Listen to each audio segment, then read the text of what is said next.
Well, everybody, welcome to Everyday Ethics. We are very happy to have you all with us on this fun Friday. We're going to be going for an extra half hour today, as long as the audience wants to stick with us. That is. We're going to continue our topics from yesterday, but in the meantime, please remember that we have super chats, super stickers, and we really appreciate them, as well as feel free to ask any questions that you may wish for us to answer. Persephone, why don't you say hello in the meantime? Hello, everybody. I hope everybody's having a wonderful day today. I am not having a wonderful day today. Same. My day, I had to get up early this morning and go for a half-hour drive one way, half-hour back, just to take pictures of some permits. And that hour, like it was an hour and a half, but when it's an hour and a half of it's like dead time. I mean, I'm able to listen to the some news and stuff, but I'm not able to like be active in what I'm doing. So it just felt dead. And then I've been having this trouble with the microphone, something to do with the system. I don't know what the hell it is, but it seems to have been fixed. If anybody in the audience notices a discrepancy between the lovely Persephone and myself in terms of our volume, please let us know so that I can try to adjust it. You know what? I forgot to send Danny a link. I screwed the pooch on that one. What link were you supposed to send him? I always send him a link to the show so that he can watch. But I didn't send it today. Today's just a weird day. What we're gonna do is first I'm gonna send this to Mark. Hi, Katrin. Hi, Lee. Hi, No Name. What? I'm just saying hi to everyone. No, you don't. You can't. You're distracting me. Why are we distracting? Why is she distracting me? Because she thinks it's fun. I guess. I really don't know. I try to be nice to people. Why are we distracting? Why is she distracting? We need to find joy where we can, and I find joy. That was extremely loud. You like screamed that at me. I screamed it? All of a sudden your microphone is so loud. It is right now, wicked loud? Yeah, what did you do? I didn't do anything. Just sit back a little bit. How is it? Better? It's better now. All right. What a pain in the balls. Anyways. Today we were going over yesterday, if everybody remembers, we were going over common ethical dilemmas as considered common by ChatGPT, because that's who I asked, for these things. So loyalty versus integrity is the next one here. And it says covering for a friend, coworker, or family member who did something wrong, staying quiet about unethical behavior to protect the relationship, choosing between honesty and group solidarity. The ethical tension is personal relations versus moral standards. First of all, my loyalty is fundamentally to myself and to reality. I don't cover for people's dishonesty. I don't cover for their unethical behavior. So I don't really have this problem. Now, that doesn't mean that I'm going to go running around reporting everybody I know who is behaving unethically or done, the slightest. Persephone does the slightest ethical breach, and I'm on Facebook. Hey, you heard what Persephone did? Yeah, I'm not doing that, but I'm certainly not going to lie for Persephone or any friend. I mean, I might say, hey, listen, it's none of your business, or I don't want to get involved.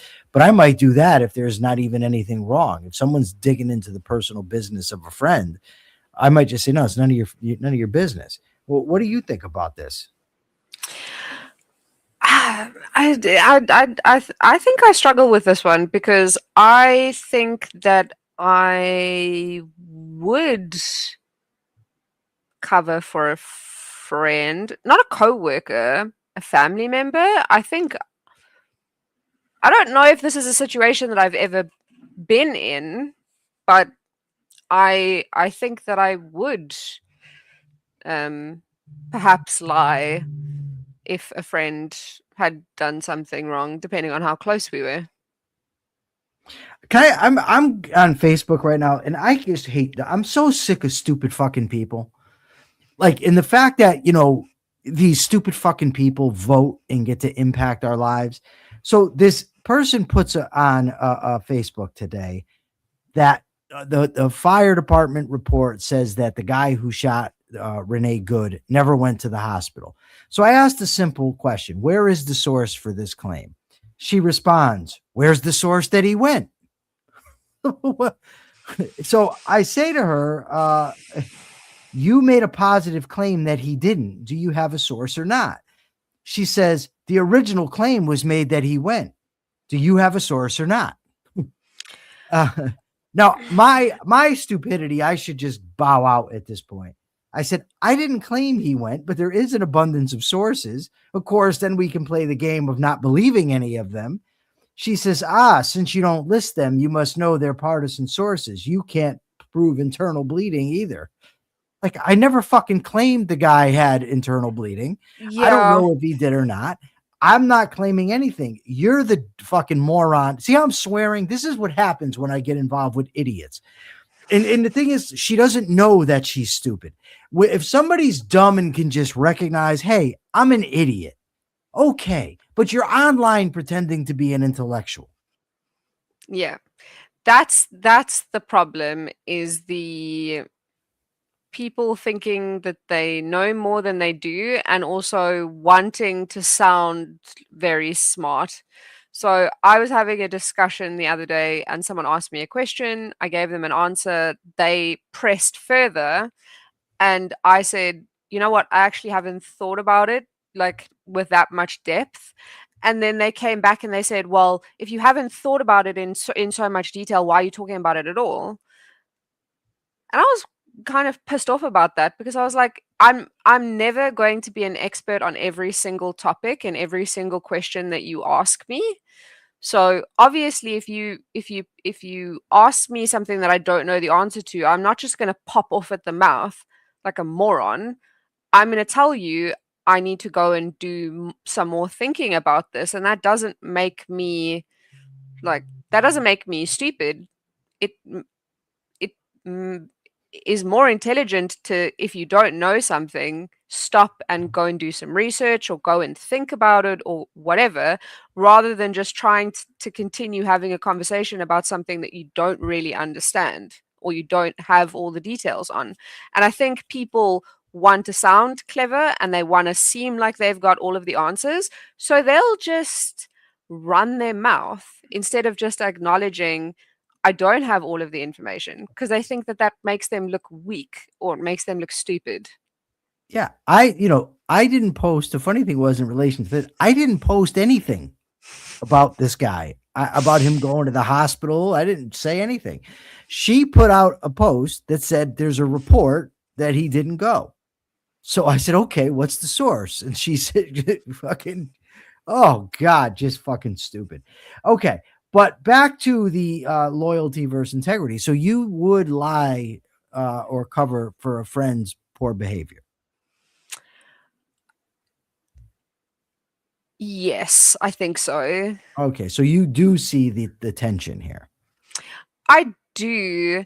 Again, for me it depends. It depends on the severity of the unethical thing that the friend is doing and also how close the friendship is, I guess. All Um right. I wonder what the audience thinks. you know what I've realized I can do? Now that I'm a channel manager, I can set polls. So I'm gonna do that. I'm gonna set a poll on the channel, and then we can get some audience feedback. So the question here is, what would you do if you found out your boss was acting unethically? Well, it depends. Is my boss acting unethically in a way that is, for instance, raising the revenue that he's making, and now I I'm benefiting from his dishonesty? Or is it my boss is cheating on his wife and it's something that is none of my business and doesn't affect me at all? So it's going to depend on what the unethical behavior is. I certainly wouldn't lie for him or cover for him, boss or no boss. Not another guitar channel says that his friends know he'll rat them out. Um, Well, that's cool. Yeah, make some polls. All right. Number 5, privacy versus curiosity or convenience. Reading someone else's messages or emails, sharing personal information about others without consent, using surveillance tool. Like, I'm not spying on people. I'm not doing any of these things. Yeah. Now look, how do I put, like, if I'm with if I'm with a friend, for instance, and that friend goes into the store and somebody texts them, I might look because I got to tell the guy. Like, what if Yeah. somebody, what if the person texting, it's an emergency, hey, I need you to call right away. So I'll look real quick. I'm not scrolling down to, But I mean, I don't think that that's really what the thing is. It's like, would you pick up your friend's phone and go snooping through their messages to see what they were talking about? Would you snoop through your partner's phone? Would you, if I got access to your emails, would I go and look at what you're like, who you're emailing and that kind of thing? I wouldn't do any of that. Um, but I mean, so, Mr. Deagle says if his friend leaves the job an hour early and it's a one-time thing, he's going to cover for him. so right now we are pretty split. The audience is pretty split between would so the question was, would you cover for a friend, coworker, or family member? Where do And you right see now this? Where's this poll? it's if you open the YouTube video where we are currently streaming, Oh, okay. the poll is there. So currently we're at 57% of our audience would cover for a friend, and 43% said no. All right. So So let's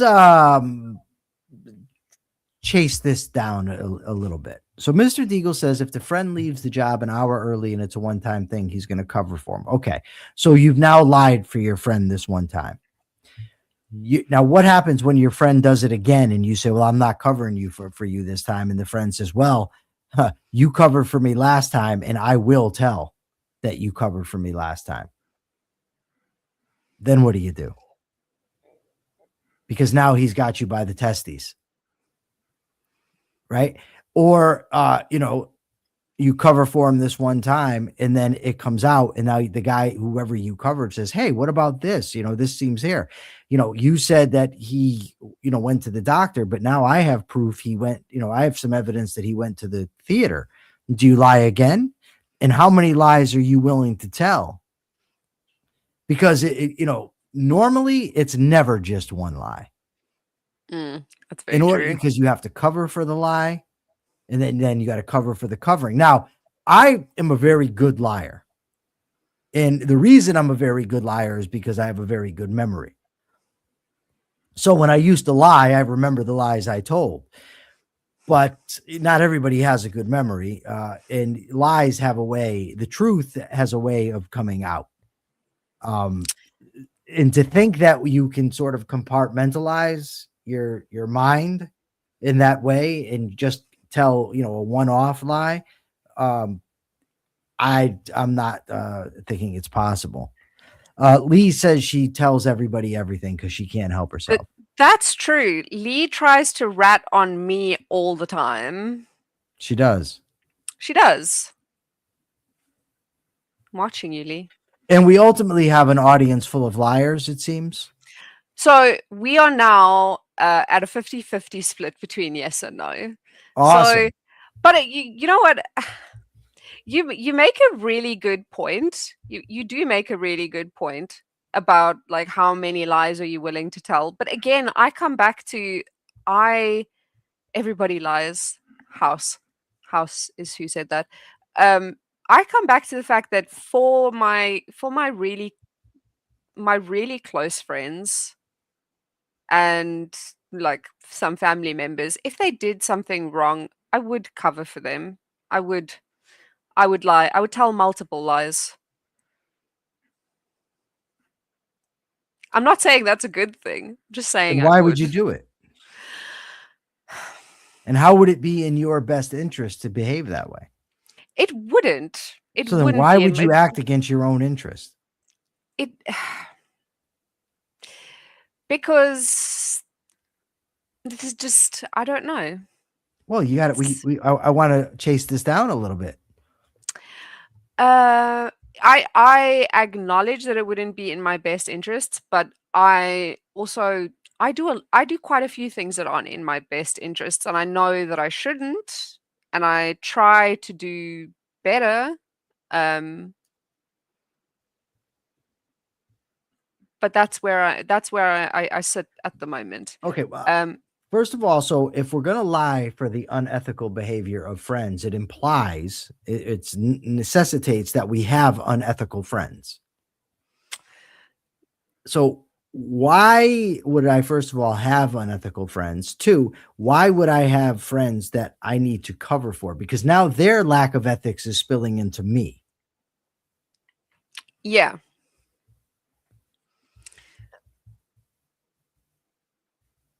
Did you freeze?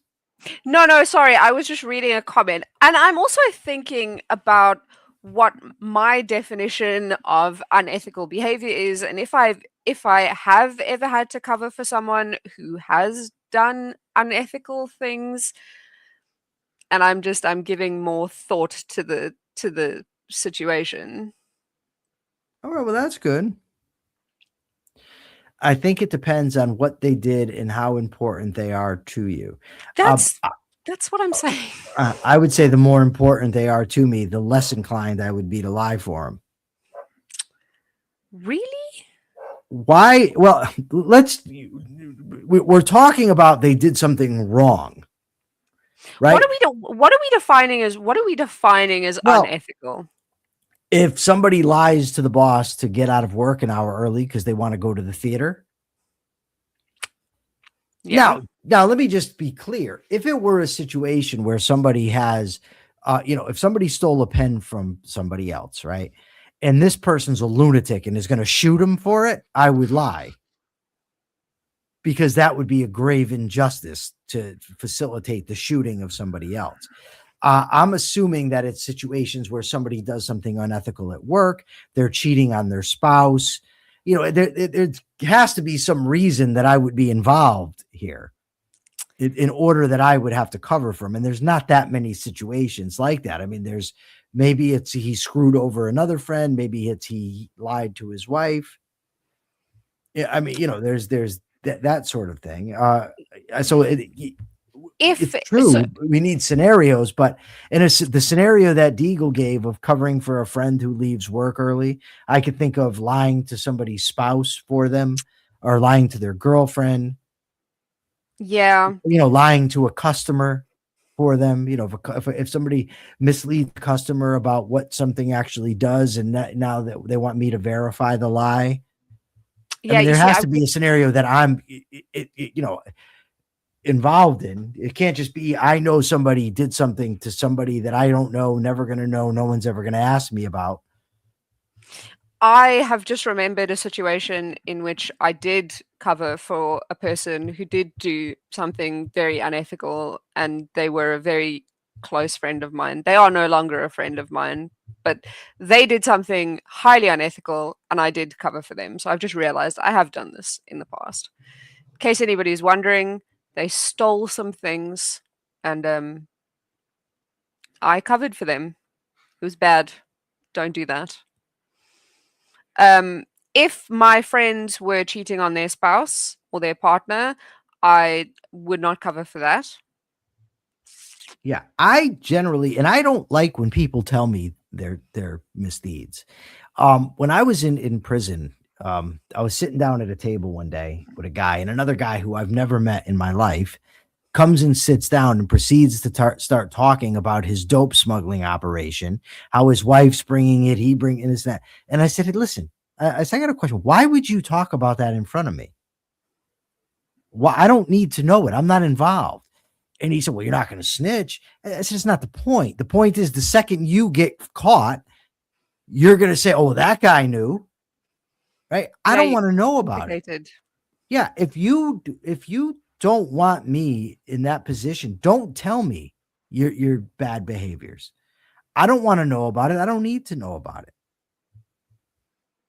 Yeah. Why did he tell you? Did he think that it made him cool? I have no idea. He didn't. He told the guy I was sitting with. He didn't tell me. But you're talking loud enough so that you know I can hear everything. And guys in prison do that shit all the time. And then their favorite thing is someone snitched. No, dum dum. You got a big mouth. No one you had to tell. You told on yourself. When you're yelling across the block in prison, placing bets, and then they shake your cell down because they're looking for your gambling slips. No one snitched on you, dummy. Mr. Deagle says most people treat slippery slope as a fallacy, but it really is not. You've changed my mind. Oh, awesome. That's great. Yeah, I gotta say, when I hear the slippery slope fallacy, I don't. It might be in some instances, and everything's not a slippery slope. But I know from personal experience, like with drug use, for instance, Yes. if I go out tonight and have a drink, next time that drink becomes easier, and then it's two, and then it's three. So there are slippery slope arguments that I believe are valid. I think there's a lot that are valid. I think not all of them, obviously, but I do think that there are a lot of. I'm very good at words today. I have a headache, everyone. That's why I'm so all over the place. In Afrikaans, we say "die mekaar." You say what? "Die mekaar" I don't know what that means. means You're causing problems. it means messed up. So I just asked Claude because I don't. Grok Claude? is great. Claude. Yeah, Okay. Claude. So Claude. Je m'appelle Claude. Je m'appelle Claude. So I asked, are there cases where like slippery slope is not a fallacy? And they say it is legitimate when there's a demonstrable mechanism, then it's not a fallacy. Precedent exists. The slope involves erosion of principles. All right, When the, good. when the underlying logic of the first step undermines the rationale for stopping at any particular point. So then it's not a fallacy. But that's generally when I'm thinking of a slippery slope, that is what I'm thinking of, Me is the too. slow erosion of principles. And Yes. or the other one is incentive structures make progression likely. No true Scotsman would bring that up. All right. Conflict avoidance. I got one mustache hair right here that's a little longer, and it's irritating the hell out of me. Pluck But it. anyways, conflict avoidance versus moral courage. Avoiding difficult conversations even when harm continues. No setting boundaries to keep the peace. Not setting boundaries. You don't want to do that because you want to keep the peace. Letting unfair behavior slide because confrontation is uncomfortable. Yeah, that's something. A lot of these, I don't know. I guess maybe to some people that like that's not a problem for me. Is it for you, Persephone? Um Here, you talk. I'll be right back. I've got to handle this because of OCD. I'll be right back. so um avoiding difficult conversations is not really hard for me anymore because it is one of the things that I have practiced. I've practiced I've made myself more comfortable with having hard conversations. Um Not setting boundaries, that was also a problem that I had when I was younger, and I've practiced getting better at it. Also, Lee, Tim Tams are great, but they're not the superior biscuit. I'm just gonna let you know that. Um, what about you guys? Do you guys struggle with conflict avoidance? Do you find it difficult to have difficult conversations? I'm really enjoying talking to myself, and I see now why Mike can struggle sometimes.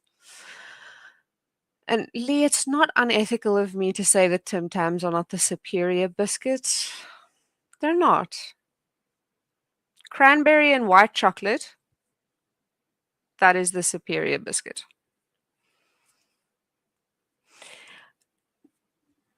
So no name, I really want to know why do you think that you struggle with having difficult conversations? Because I know you said the other day that you tend to ghost people.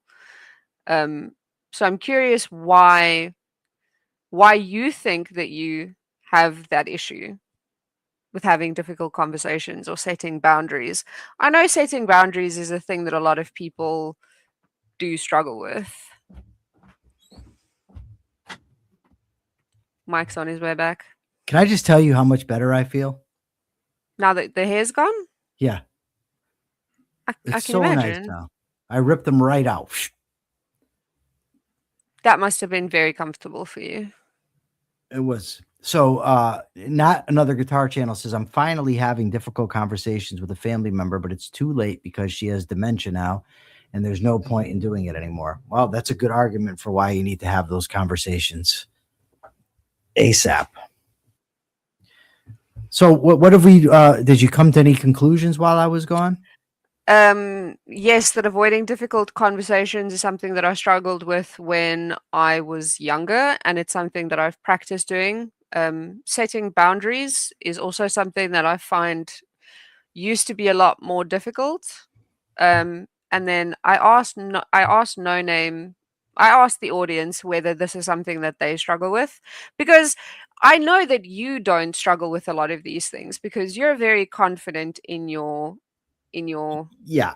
I think the way that I'm going to address this, and I don't know why it didn't occur to me either, is in the way that I used to think and the way how I used to operate.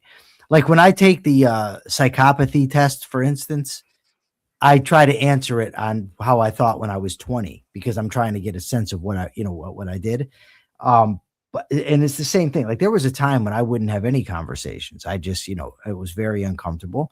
I learned in prison because you're in there with in a cage with another person that will absolutely take advantage of you. Just have the TV loud or the radio loud or talking at the door. And if you don't learn to speak up, that's just shit's just going to happen all the time. So I learned to say, "Excuse me, can you stop that, please?" And explain why.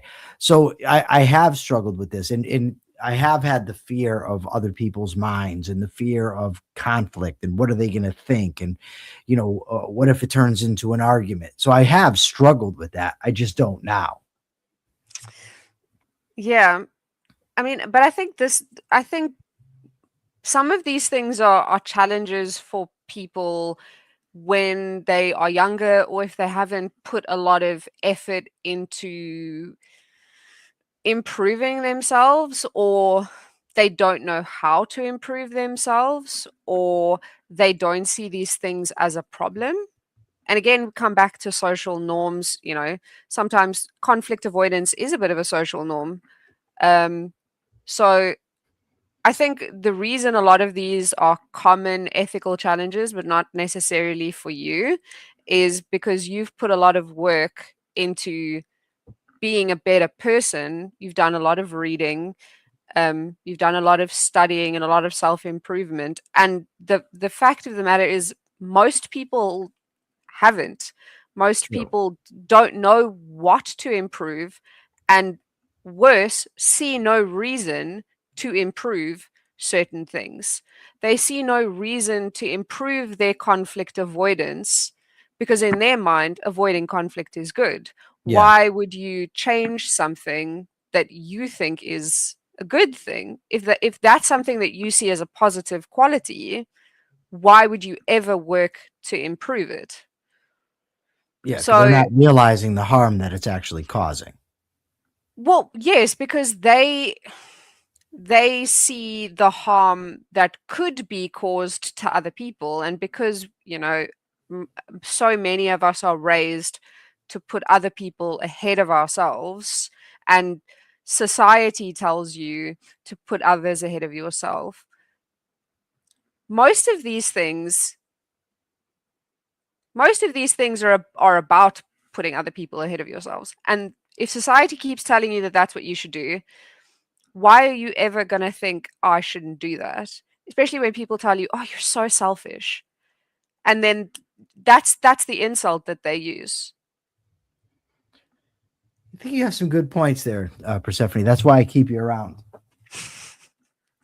Also for my stunning good looks. You're reading the comments, I see. Oh, I didn't actually. Oh, thank you, Lee. Yes. Um, Go ahead. sorry, I have a question for No Name. She says the people who surround me are narcissists.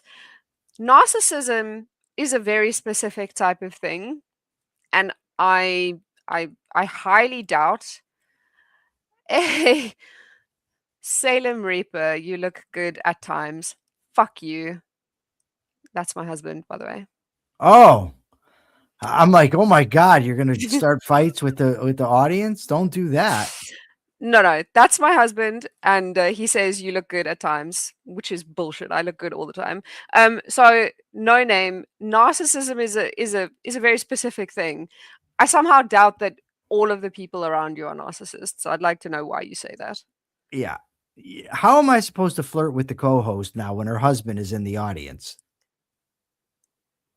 What am I supposed to do? I This guy mean, might wring my neck too. There's always that potential. he lives far away from you. It's fine.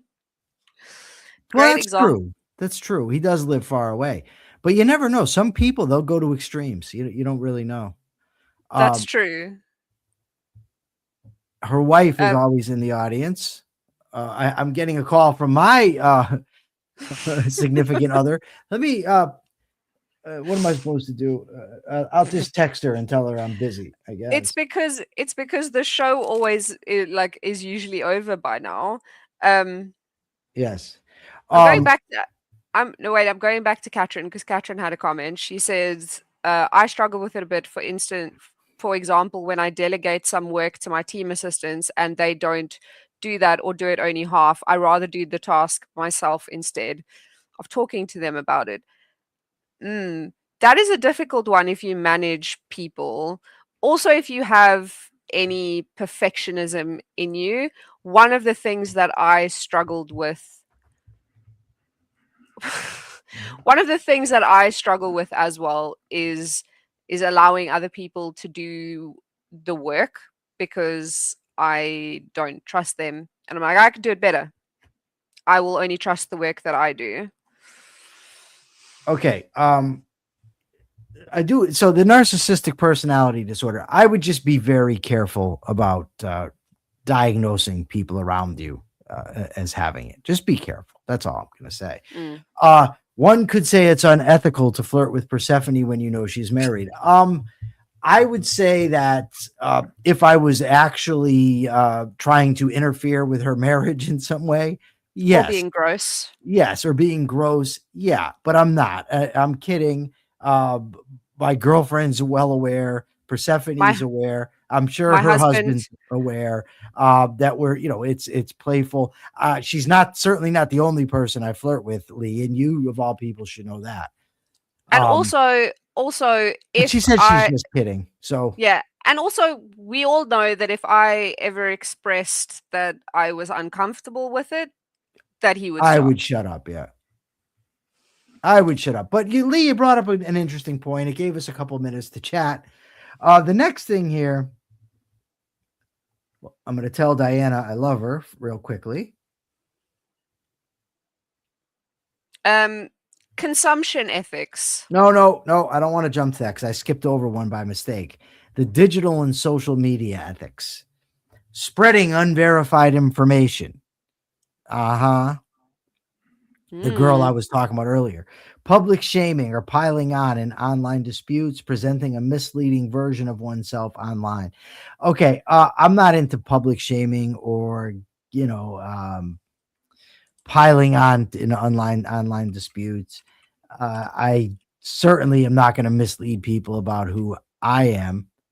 And but spreading the unverified information. So when I first got out of prison, I didn't realize how many. I knew that there was misinformation on the internet, but when I came across a quote, for instance, it never occurred to me that these weren't real quotes. So I would just share them, but I quickly learned that you can't do that.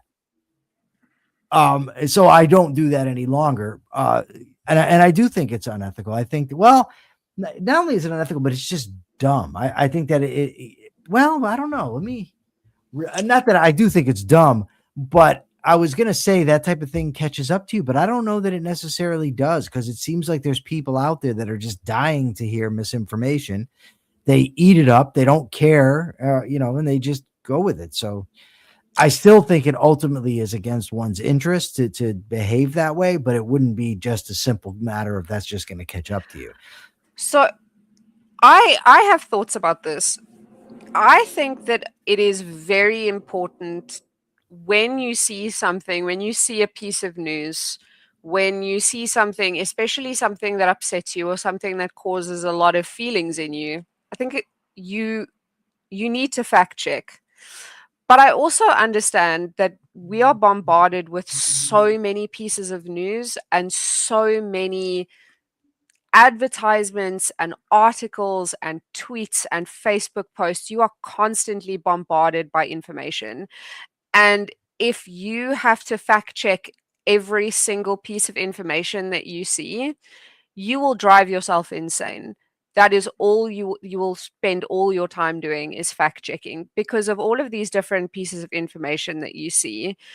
Um, and I don't know that there's a solution to that, other than if it's information that you plan on sharing, I think you need to fact check it. If it's something that you're just sort of seeing and you find it interesting and you file it away, fine, maybe you don't have to fact check.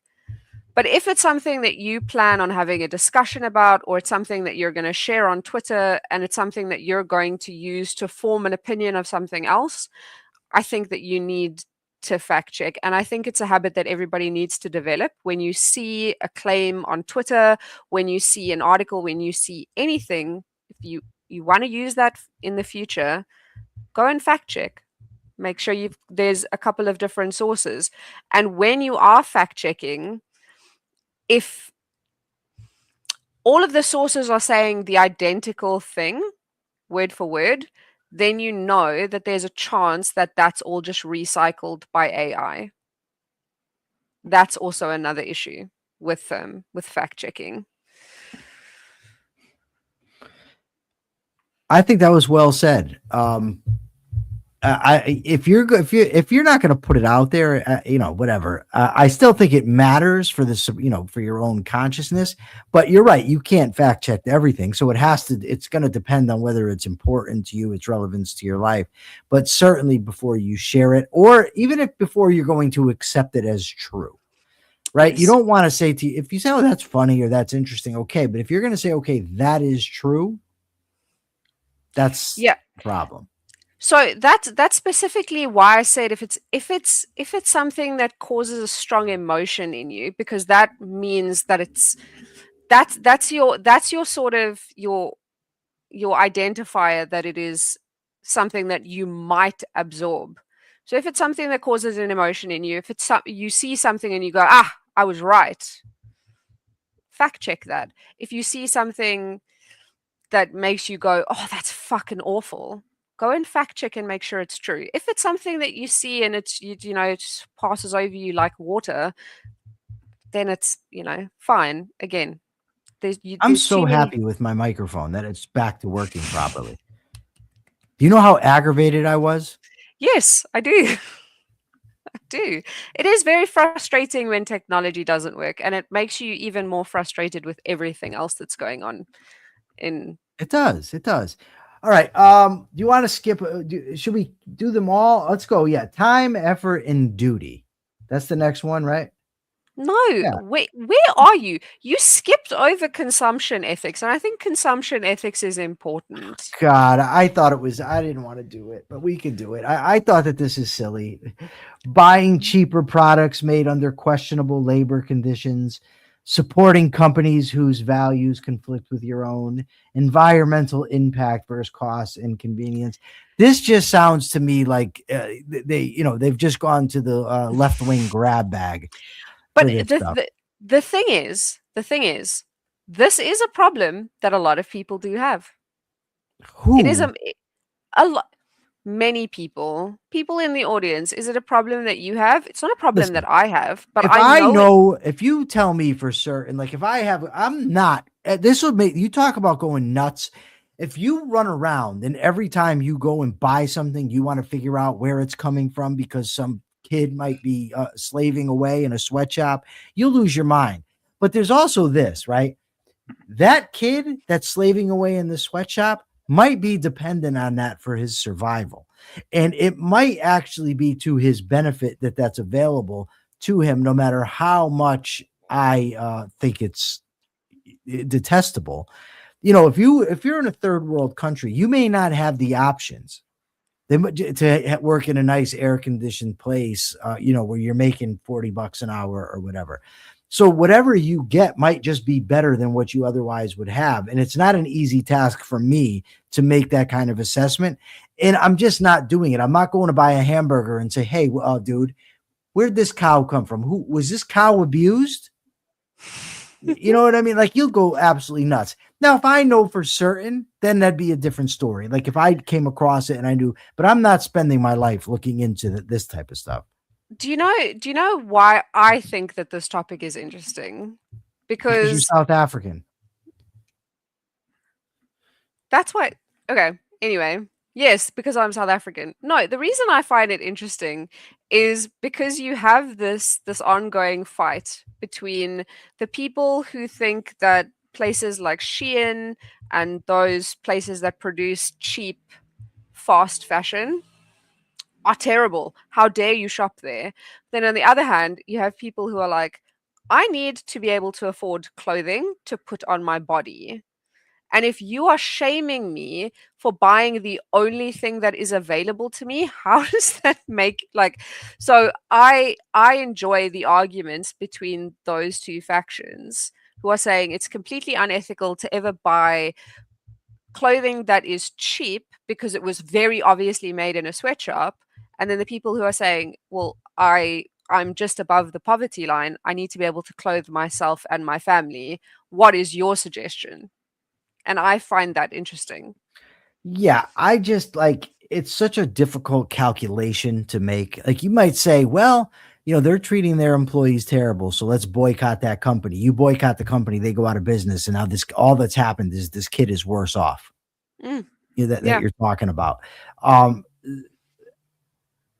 Now, again, context matters. If I drive by a place and they're beating some kid outside, a farm, I'm not, I'm probably just going to call the cops. Like, I'm not going to patronize that place, but I'm not doing an investigation into every item of clothing that I wear. And by the way, I'm poor. So, like, I don't know how much money you want me to spend so that you can feel good that I'm not patronizing a sweatshop or whatever. The environmental impact stuff to me is just crap because you're already pushing the narrative that we have this horrible, horrible problem of global warming and pollution. Now, again, if I know somebody is deliberately, spilling arsenic and cyanide into the drinking water, that's one thing. But I'm not just doing investigations and looking for this sort of thing. Yeah. What do you So think, Persephone? Go. two interesting comments from not another guitar channel that said, I used to be vegan, and those guys go around in circles debating the relative ethics of every product alternative. I too was a vegan, and I was also a vegetarian for most of my young adult life. And I realized that those people are so far up their own asses that it's actually not even funny. And then Mr. Deagle said, if everybody stopped buying things made in sweatshops, the people who would suffer the most are the sweatshop workers. That is Yes. true. That is true. Um, Yeah, like Mr. Deagle's on fire today. He says it's yeah. performative altruism. Do what makes you look good, even though it hurts people you claim to help. But this sort of comes back to what we were discussing yesterday about like whether to get involved with the Dunkin' Donuts situation. How do you know that you're not causing more harm in the long run? Well, that's too. You don't. That just the consumption ethics. Now, I'm not gonna. If I know something's stolen, I'm not going to purchase it. I'm not saying there's no considerations ever. I'm just not going to. Every time I go in, I got to go to the store I'm going to go in. Hey, where are you from? What's your history? Are you beating your wife and now I'm going to, give you my money? Like I'm not going through all that. Yeah. Um, Time, effort, and duty. Uh, Persephone's husband. Why is he the Salem Reaper? Why is he Salem Reaper? That's Yeah. just what he calls himself. Well, That's does he his. want to come that- on? I'm gonna assume no. Okay. If he wants to come on sometime, he can come on. I'm just saying. Well, he can't be a bad guy. He's married to you. You're pretty wonderful. So Remember we had this conversation the other day where I said he's an asshole, but he's yeah, mine. but you also told me I'm a dick. So I mean, you're lovely. I do love you. You are a dick sometimes. well, all right. So that sounds like your hubby and we might make a great match. Anyways, he says instead of fighting to get kids out of factories, fight for them to get fair salaries. That is the Salem Reapers perspective, and I think that Persephone probably argues with him sometimes about that. And now they're going to argue with your husband in the chat. Okay, No, we do. We argue. We argue all the time. okay, and you're right about this, and the Salem Reaper is wrong. I'm sorry. Okay. Compassion. Oh no, time, effort, and can I get to this? Go. Time, Hop effort, around. and beauty. What? I said hop around. What the hell does Just that mean? digital and social media ethics. We did that already. Did we? Oh, we did. Yes. We did. Never mind. I've still got the headache. Okay. Time, effort, and duty. Doing the minimum required rather than what's right. Wasting time on the job while being paid, neglecting civic duties. Okay. Okay. The first two are so different from the third. If I'm working for somebody and I'm doing, well, it's actually baked in, doing the minimum required rather than what's right, which implies I'm not doing what's right. So obviously that would be a bad thing, which I suffered from most of my life, being lazy. Wasting time on the job while being paid. Same there. I could see that happening because of laziness, but neglecting civic duties. I'm sorry. I don't have civic duties. I don't have a duty to vote, and I don't have a duty to go sit on some goddamn jury. Yeah. What do you mean? We're looking for some commentary, Persephone. Your husband's got you all distracted. My husband's very distracting. What can I say? So no, they are very different things. Doing the minimum required rather than what right. I'm always going to be the type of person who does what I need to do to the best of my ability, not just the bare minimum to get it over and done with. And wasting time on a job while being paid. You do that? Well, no, because I have done it in the past when I worked for a company that I hated. I hated working for them, and I eventually quit. And I did sometimes waste time while being paid a salary. For shame. For shame. I mean, you know, we grow as people. We grow and we change, and as we learn, we become better. That's true. You got a good Yeah, point there. All right. yeah. I think that Compassion. Well, go ahead. No, go ahead. I think that if you are being paid, by a client or by your boss, even if you owe it to yourself to do the best that you can do, not to your boss, not to any. You owe it to yourself to do the best that you can. You do. Cuda Baba says, I believe Peikoff said it's reasonable to participate in the jury system as part of the price you pay for having the public justice system. My phrasing, not his. saying something is reasonable to participate in is not the same thing as saying that I have a duty. That's my take on it. I don't South think I Africa have a duty to participate in it. South Africa doesn't have a jury duty. Yeah, but we don't want to. You're Yeah, but I mean, we have a justice system, and we don't nah, have to. We, no. You live. It's backwards. You're all very strange over there. No. Okay. Compassion versus limits. Helping others at the expense of your own well-being, deciding when to say no to someone in need, balancing empathy with personal boundaries, ethical tension, kindness versus self-preservation. Um, Again, I think that's a false dichotomy. I can be kind to people and preserve myself. You're not if it's harming me, you're not asking me to be kind. You're asking me to sacrifice myself for somebody else. yes, but again, in a society where people learn to put others above themselves, this does become a problem. This does become a problem for a lot of people. I know my one of my friends has had this situation and continues to have this situation, and I continue having discussions with her about how she cannot keep doing this. She cannot keep running herself ragged to please everybody else around her because she's broken herself in half to make sure that everyone else is happy and she is miserable. She there is there she finds no joy in anything anymore because she spends all of her time making sure that everybody else around her is happy. And what like what do you say to a person? What do you say to a person who does that and who believes that they have to do that? Because that is a thing that a lot of people do believe that they have to do. She believes that if she doesn't fix everybody else's problems, that the world is going to fall apart without her to step in.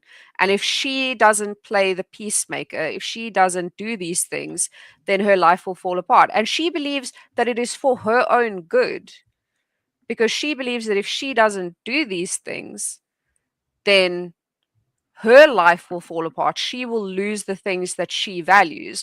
So in her mind, she's doing it for herself. So the first thing you need to do is tell her to tune into the show. Mm. Maybe she'll get some help that way.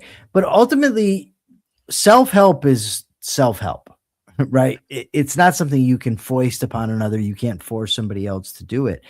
You can certainly talk to her, but if she's hell bent on seeing the world that way, then there's really not much you can do. You can reason with her, you can talk to her, but then, how much of yourself are you going to sacrifice to Mm. help her?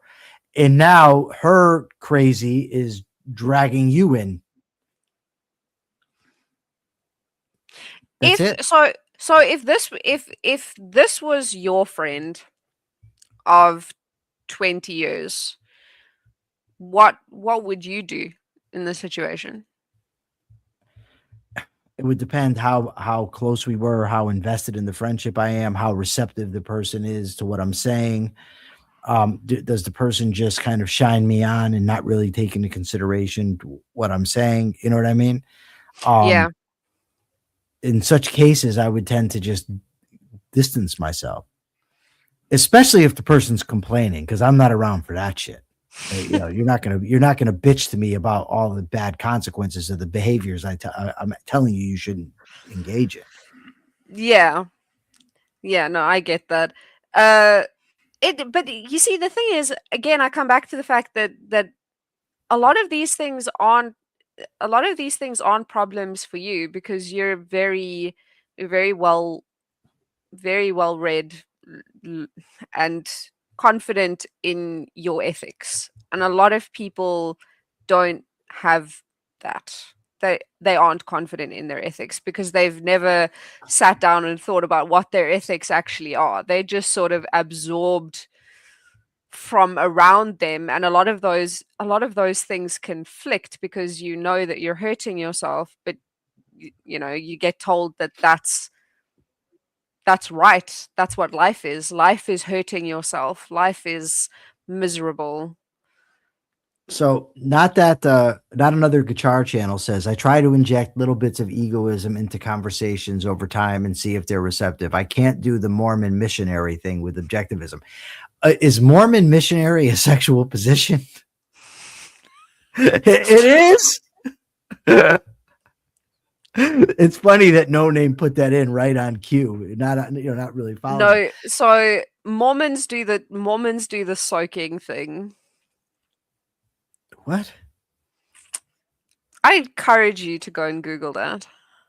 This is getting weird. I don't want to be weird. I don't. I got to go out and have a good night tonight. I don't want to be involved in weirdo stuff.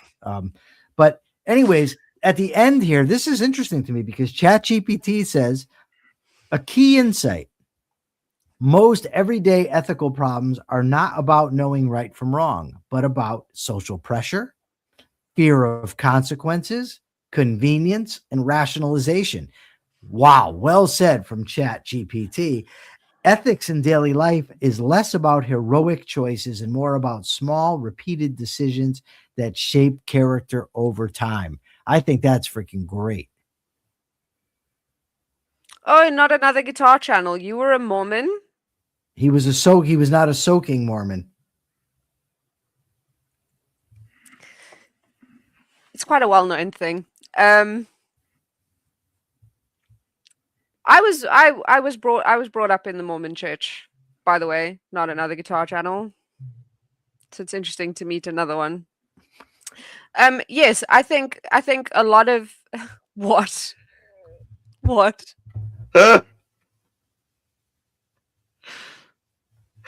I just looked up soaking.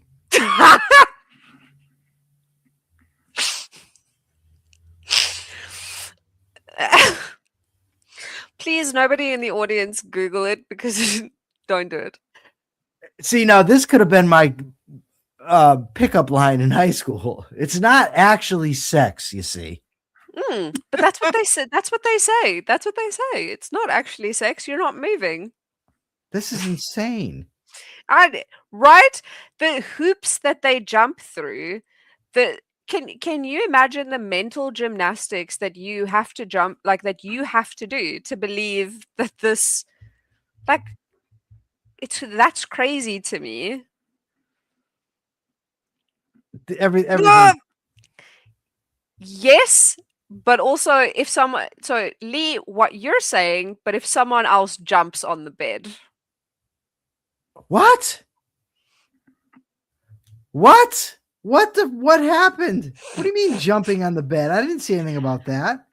They get someone else to jump on the bed so that the bed moves up and down so that they're not technically. Oh, it sometimes involves that. Yes. So they're not technically moving. Someone else is doing the movement for them. Therefore, it doesn't count. And again, this is why I say the mental gymnastics that you have to do to believe. Man, I wish I knew about this in high school. I would have been pushing this hard. Like, listen, Mormons, they're not lying.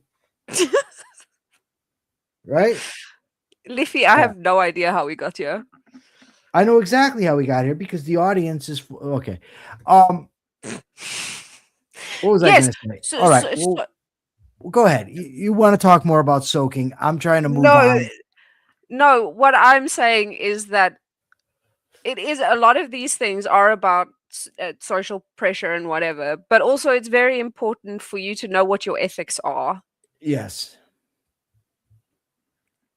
That's okay. It.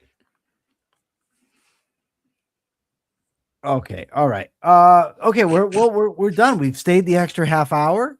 Next week, Persephone will come up with some new goals that are not going to include soaking. I guarantee that. And we've had a great discussion today. Great discussions all week. I look forward to seeing everybody on Monday. We're going to be knee deep in snow. Persephone, you have anything to say before I give them the goodbye? Just say have a good weekend. That's all. Have a great weekend, everybody. See you on Monday. And until then, remember, be ethical.